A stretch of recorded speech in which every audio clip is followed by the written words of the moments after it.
Muy buenas tardes, mi nombre es Luz Orozco, materia procesal civil, Universidad Servintor.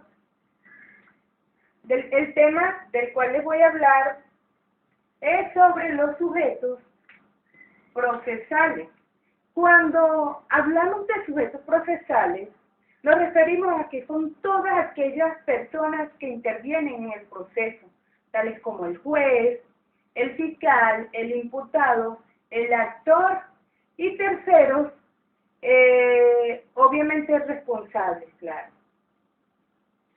De allí se desprenden una serie de elementos que son de suma importancia para los sujetos procesales, como lo son las partes en el proceso.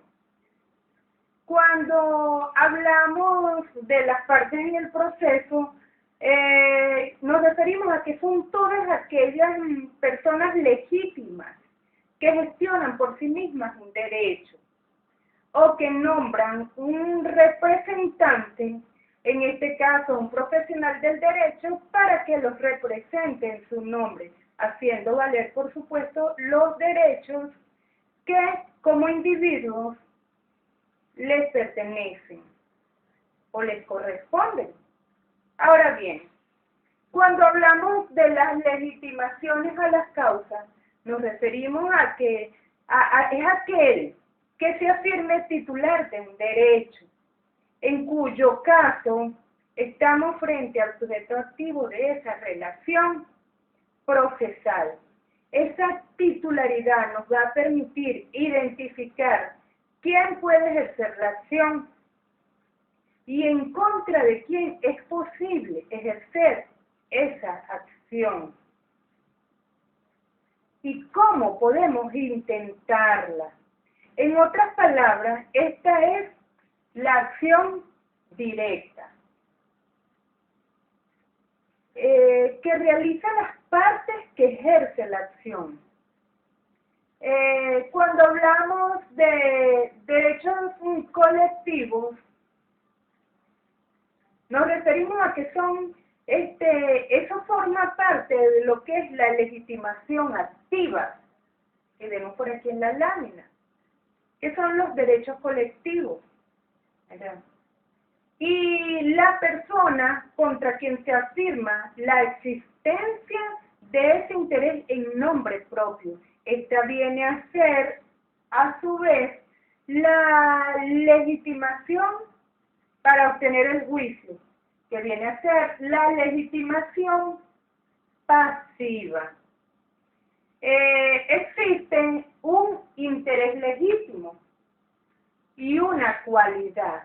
Cuando hablamos de interés legítimo, es aquel interés personal, individual o colectivo que tiene la persona.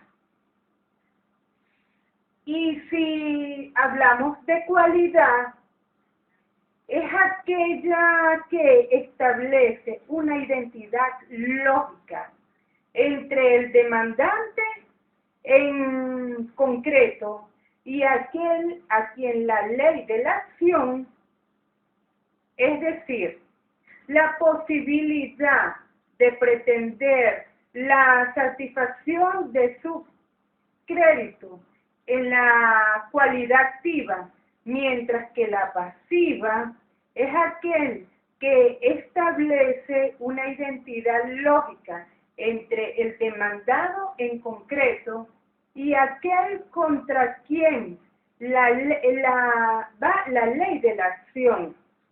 De allí se desprende un interés procesal y un interés sustancial.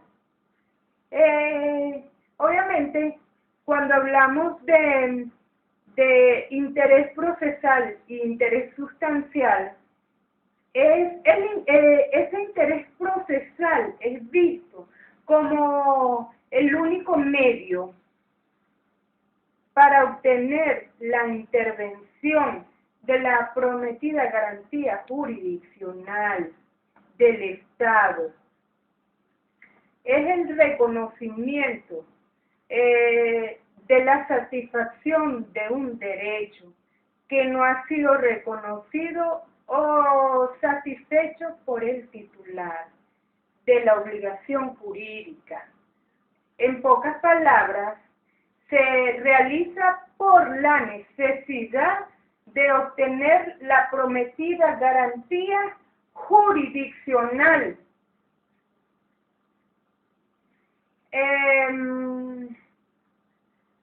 En cuanto hablamos de garantía jurisdiccional, tal como lo tipifica el artículo 16 del Código de Procedimiento Civil, y el interés sustancial nos dice que para entender una demanda hay que tener la razón, lo cual es, por supuesto, el deber ser en nuestro derecho venezolano y en todo derecho. Cuando hablamos de cualidad activa y pasiva, estamos haciendo referencia que deben tener, eso lo debe tener el demandante, el demandado y los terceros que intervienen en el proceso.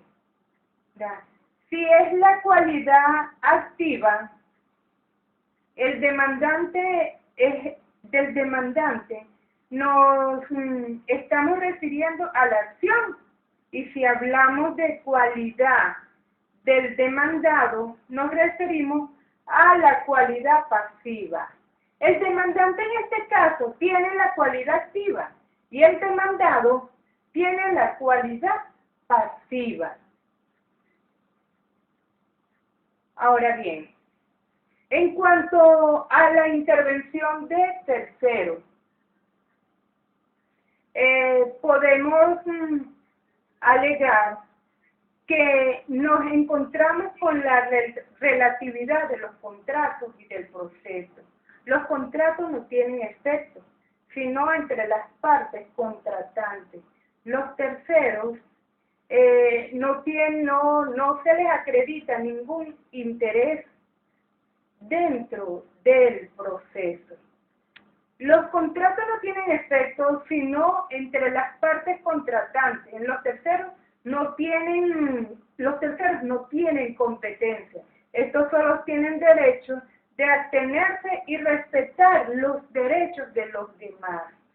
En cuanto a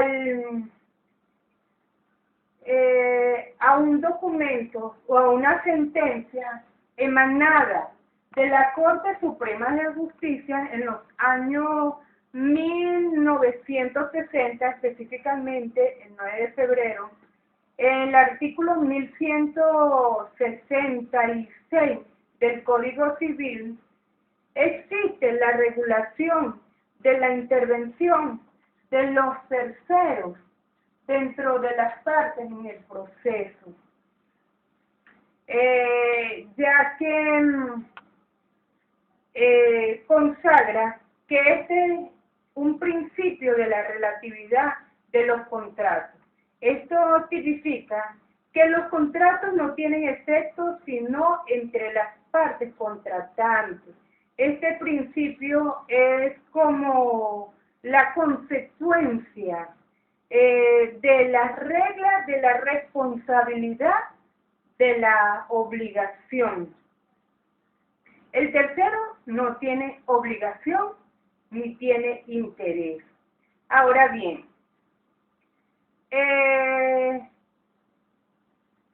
entendemos por terceros procesales aquellos que realizan como una intervención forzada, que en principio no figuran en el juicio como actor o demandado, pero que debido a su posición jurídica se encuentran unidos con los sujetos de ese proceso judicial. Por lo tanto, de allí se desprende su presencia en el juicio, de tal manera que también presentan un interés público no dicho así de una forma directa, sino más bien de una forma muy indirecta cuando la situación así lo amerita. Por ese motivo, hacen su presentación dentro del juicio. Buenas tardes, muchas gracias por su atención.